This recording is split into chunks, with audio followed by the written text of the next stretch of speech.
السلام علیکم ورحمۃ اللہ تعالی وبرکاتہ۔ نحمده ونصلي ونسلم على رسوله الكريم اما بعد فاعوذ بالله من الشيطان الرجيم بسم الله الرحمن الرحيم ان الله وملائكته يصلون على النبي يا ايها الذين امنوا صلوا عليه وسلموا تسليما اللهم صل على سيدنا ومولانا محمد معظم الجود والكرم وآله الكرام وابنه الكريم وبارك وسلم صلاة وسلاما عليك يا رسول الله صلی اللہ تعالی علیہ وسلم۔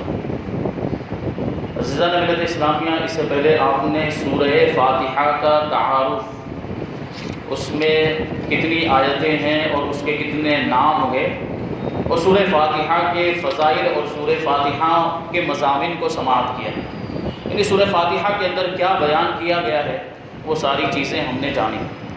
اب یہاں سے سورہ فاتحہ سے متعلق شرعی مسائل وہ بیان کیے جاتے ہیں کہ نماز میں سورہ فاتحہ پڑھنا واجب ہے، یعنی فرض کی پہلی 2 رکعتوں کے اندر اور سنت اور نفل کی ساری رکعتوں کے اندر اور واجب کی ساری رکعتوں کے اندر سورہ فاتحہ پڑھنا واجب ہے۔ امام اور تنہا نماز پڑھنے والا اپنی زبان سے سورہ فاتحہ پڑھے گا، جبکہ مقتدی امام کے پیچھے خاموش رہے گا۔ حنفی مذہب کے مطابق مقتدی کو قراءت نہیں کرنی ہے، مقتدی نہ سورہ فاتحہ پڑھے گا نہ اس کے ساتھ کوئی صورت ملائے، بلکہ خاموش کھڑا رہے، چاہے وہ سری نماز ہو یا جہری نماز ہو، یعنی جن نمازوں میں بلند آواز سے قراءت کی جاتی ہے ان نمازوں میں بھی، اور جن نمازوں میں آہستہ قراءت کی جاتی ہے ان نمازوں میں بھی مقتدی خاموش کھڑا رہے گا، اور جہری نماز میں امام کی قراءت کو سنے گا، اور اس کا یہی عمل پڑھنے کے حکم میں ہے، یعنی پڑھنے کے قائم مقام ہے۔ اللہ تعالیٰ نے قرآن پاک میں تلاوت کے وقت مقتدی کو خاموش رہنے اور قراءت سننے کا حکم دیتے ہوئے ارشاد فرمایا وَإِذَا قُرِئَ الْقُرْآنُ فَاسْتَمِعُوا لَهُ وَأَنصِتُوا لَعَلَّكُمْ تُرْحَمُونَ، اور جب قرآن پڑھا جائے تو اسے غور سے سنو اور خاموش رہو تاکہ تم پر رحم کیا جائے۔ تو جب قرآن کی تلاوت کی جا رہی ہو، چاہے نماز میں ہو یا نماز کے باہر ہو، جو لوگ سننے کے لیے جمع ہوئے ہیں ان کو سننا واجب ہے اور خاموش رہنا ضروری ہے۔ اور اس میں 2 چیزیں بیان کی گئی، ایک تو خاموش رہنا اور ایک ہے سننا۔ تو کبھی کبھی ایسا ہوتا ہے کہ امام کی آواز سب لوگوں تک نہیں پہنچتی، کچھ لوگوں تک پہنچتی ہے اور کچھ لوگوں تک نہیں پہنچتی ہے، تو یہ دونوں کا حکم، ان دونوں احکام پر عمل کیسے ہوگا؟ وہ اس طور پر ہوگا کہ جن لوگوں تک امام کی آواز پہنچ رہی ہے وہ تو قرآن کو سنیں گے، لیکن جن لوگوں تک امام کی آواز نہیں پہنچ رہی ہے وہ خاموش رہیں گے۔ یہ دونوں چیزوں پر اس طریقے سے عمل ہو جائے گا۔ اور دوسری چیز ہے اس میں، اس کی تفسیر یہ بھی ہوتی ہے کہ جہری نمازوں کے اندر چونکہ امام بلند آواز سے پڑھتا ہے تو اس میں سننا ہے، اور سری نمازوں میں چونکہ امام آہستہ قراءت کرتا ہے تو اس میں خاموش رہنا ہے۔ اسی وجہ سے ارشاد فرمایا گیا کہ فَاسْتَمِعُوا لَهُ وَأَنصِتُوا، کہ قرآن کو غور سے سنو اور خاموش رہو۔ حضرت ابو موسیٰ اشعری رضی اللہ تعالیٰ عنہ سے روایت ہے، حضور اقدس صلی اللہ علیہ وسلم نے ارشاد فرمایا کہ جب امام قراءت کرے تو تم خاموش رہو۔ حضرت جابر بن عبداللہ رضی اللہ تعالیٰ عنہ سے روایت ہے، نبی کریم صلی اللہ علیہ وسلم نے ارشاد فرمایا کہ جس شخص کا کوئی امام ہو تو امام کا پڑھنا ہی مقتدی کا پڑھنا ہے، یعنی امام کا پڑھنا کافی ہے، مقتدی کو قراءت کرنے کی ضرورت نہیں۔ ان کے علاوہ اور بہت سی احادیث میں امام کے پیچھے مقتدی کو خاموش رہنے کے بارے میں بیان کیا گیا ہے۔ تو یہ امام اعظم ابو حنیفہ رضی اللہ تعالیٰ عنہ کا مذہب ہے، حنفی مذہب ہے، اس میں امام کے پیچھے مقتدی کو قراءت نہیں کرنی ہے۔ امام فخر الدین رازی رحمۃ اللہ تعالیٰ علیہ فرماتے ہیں کہ مدینہ منورہ کے چند علماء امام ابو حنیفہ رضی اللہ تعالیٰ عنہ کے پاس اس غرض سے آئے، اس مقصد سے آئے کہ وہ امام کے پیچھے مقتدی کی قراءت کرنے کے معاملے میں ان سے مناظرہ کریں گے، بحث و مباحثہ کریں گے، کیونکہ دیگر ائمہ کا مذہب یہ ہے کہ امام کے پیچھے بھی سورہ فاتحہ پڑھنا ضروری ہے۔ جیسے امام شافعی کے نزدیک امام کے پیچھے بھی سورہ فاتحہ پڑھتے ہیں۔ تو چند علماء مدینہ منورہ کے امام اعظم ابو حنیفہ رضی اللہ تعالیٰ عنہ سے مناظرہ کرنے کے لیے آئے، اس معاملے کو لیتے ہوئے امام ابو حنیفہ رضی اللہ تعالیٰ عنہ نے ان سے فرمایا کہ سب سے مناظرہ کرنا میرے لیے ممکن نہیں، بہت سارے علماء تھے اس سب سے بات کرنا، سب سے گفتگو کرنا، سب کے ساتھ بحث و مباحثہ کرنا ممکن نہیں. کوئی ایک ہو تو اس سے مناظرہ ہو سکتا ہے. آپ ایسا کریں، امام اعظم فرماتے ہیں، آپ ایسا کریں کہ مناظرے کا معاملہ اس کے سپرد کر دیں جو آپ میں سب سے زیادہ علم والا ہے. جتنی بھی علماء کی جماعت ہے ان سے کہا کہ آپ لوگوں میں جو سب سے بڑا عالم ہے، جو سب سے زیادہ علم رکھنے والا ہے، اس کو آپ اپنا پیشوا بنا دیں تاکہ میں اس کے ساتھ مناظرہ کروں. انہوں نے ایک عالم کی طرف اشارہ کیا تو امام اعظم ابو حنیفہ رضی اللہ تعالیٰ عنہ نے فرمایا کہ کیا یہ تم میں سب سے زیادہ علم والا ہے؟ انہوں نے جواب دیا ہاں. امام اعظم ابو حنیفہ رضی اللہ تعالیٰ عنہ نے فرمایا کیا میرا اس کے ساتھ مناظرہ کرنا تم سب کے ساتھ مناظرہ کرنے کی طرح ہے؟ تو انہوں نے کہا ہاں، یعنی یہ جو کہے گا وہ ہم سب کی بات ہوگی، وہ ہم سب کی طرف سے. تو انہوں نے یہ بات بھی کہی. امام اعظم ابو حنیفہ رضی اللہ تعالیٰ عنہ نے فرمایا کہ اس کے خلاف جو دلیل قائم ہوگی وہ گویا کہ تمہارے خلاف قائم ہوگی. انہوں نے کہا ہاں.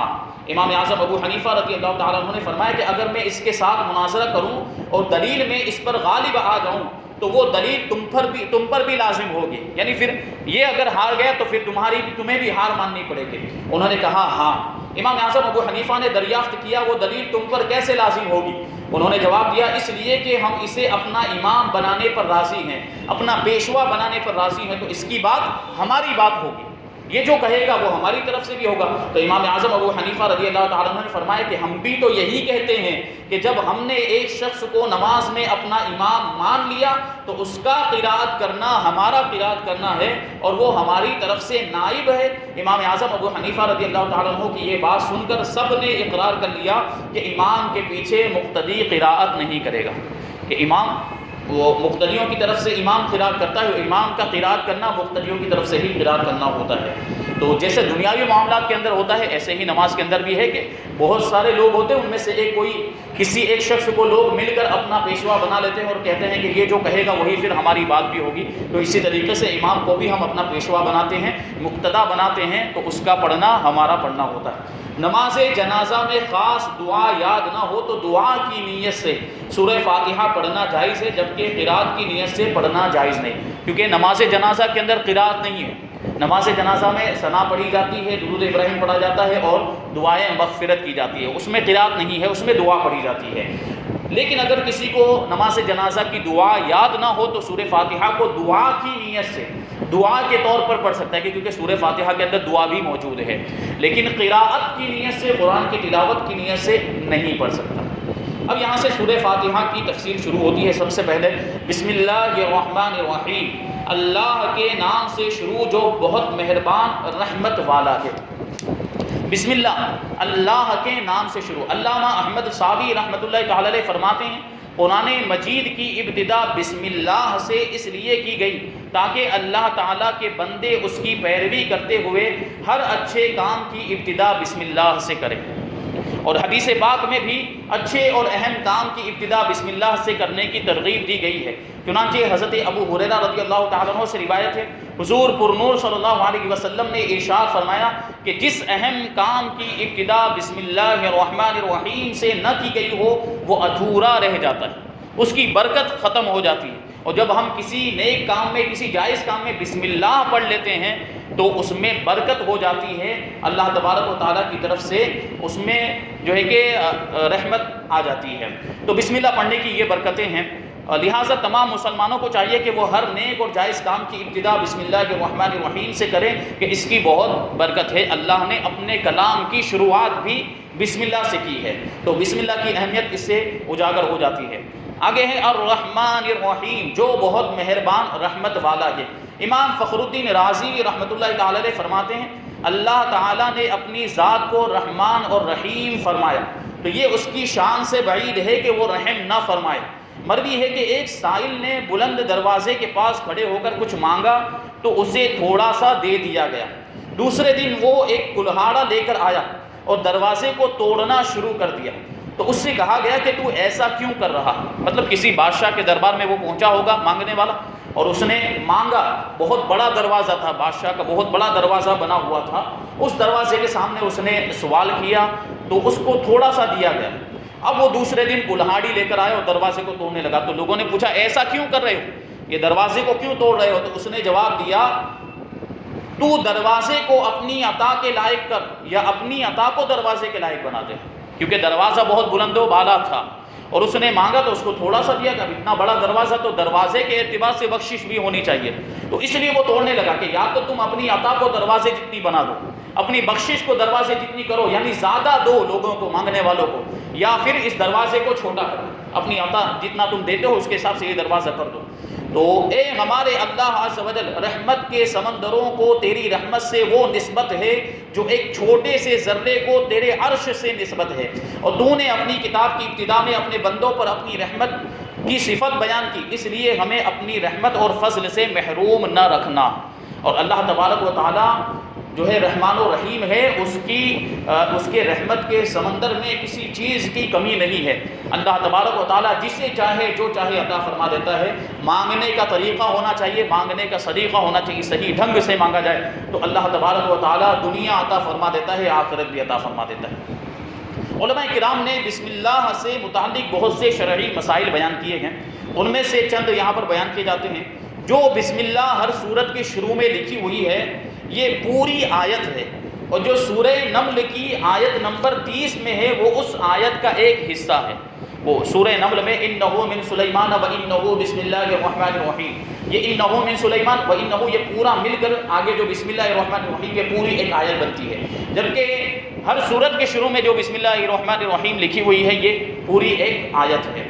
اور بسم اللہ ہر سورت کے شروع کی آیت نہیں بلکہ پورے قرآن کی ایک آیت ہے۔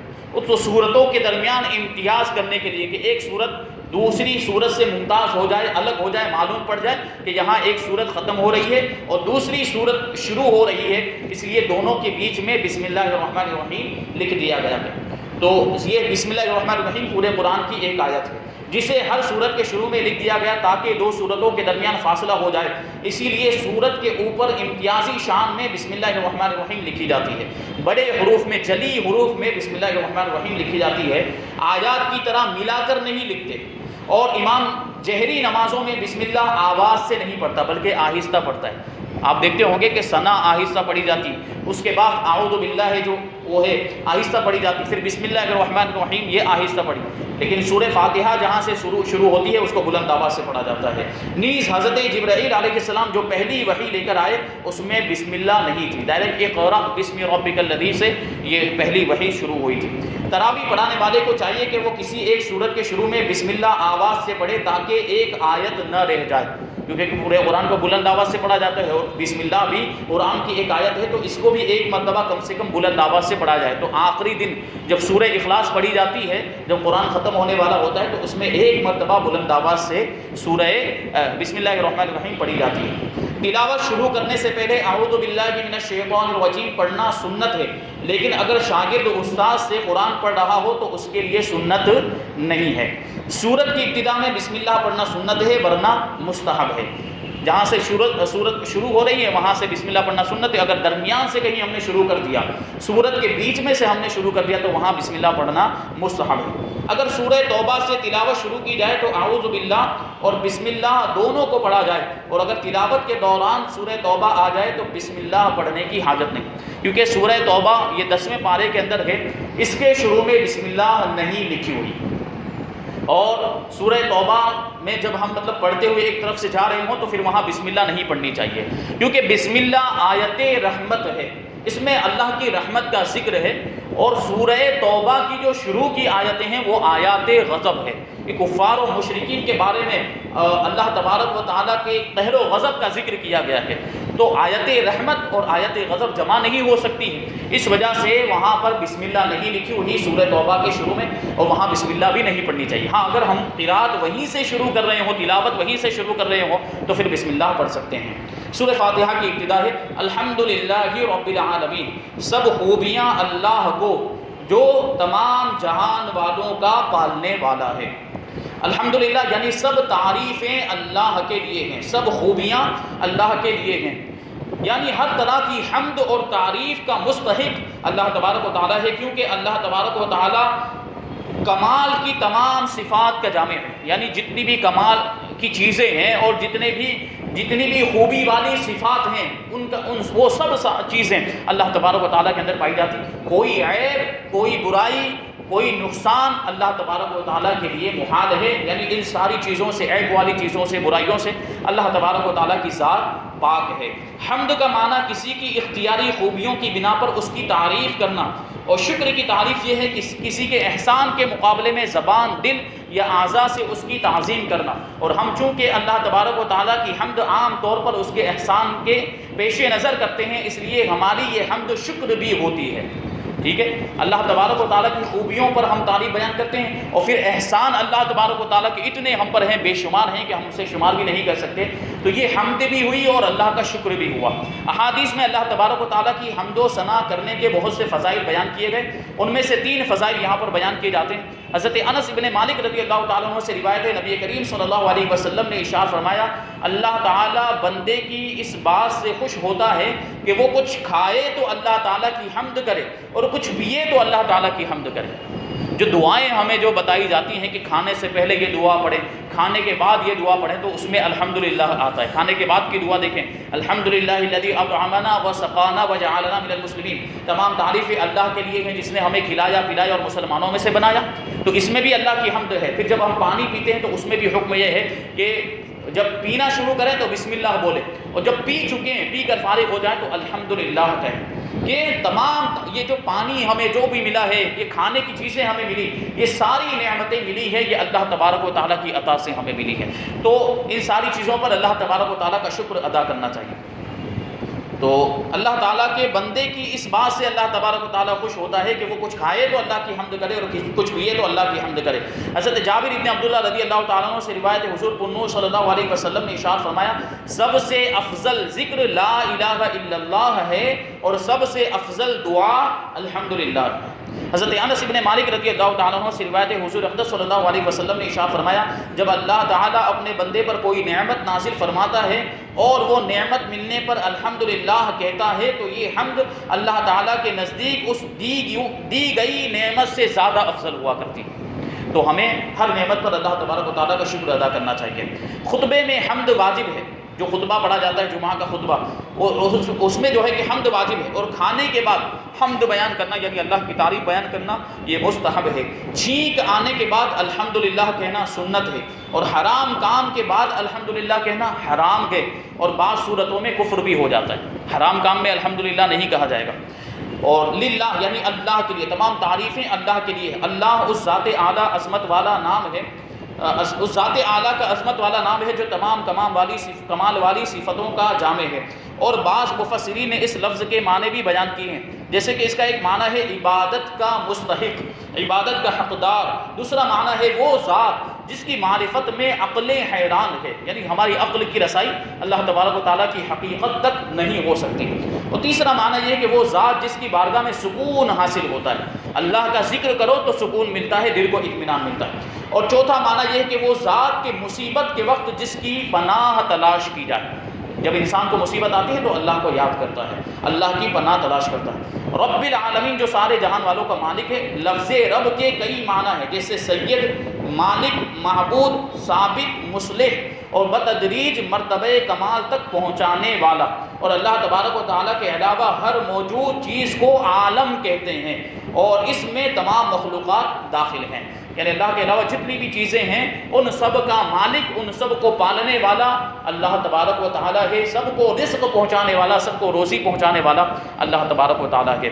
یہ پہلی آیت سورہ فاتحہ کی الحمدللہ رب العالمین کی تفسیر ہم نے سماعت کی، اس کے بعد انشاءاللہ تبارک و تعالیٰ آگے کی آیتوں کی تفسیر ہم آئندہ ہفتے سنیں گے۔ اللہ تبارک و تعالیٰ ہم سب کو اس پروگرام میں مسلسل شرکت کرنے کی توفیق عطا فرمائے، اور جو کچھ بھی بیان ہو اس پر ہم سب کو عمل کرنے کی توفیق عطا فرمائے۔ وما علینا الا البلاغ۔ السلام علیکم۔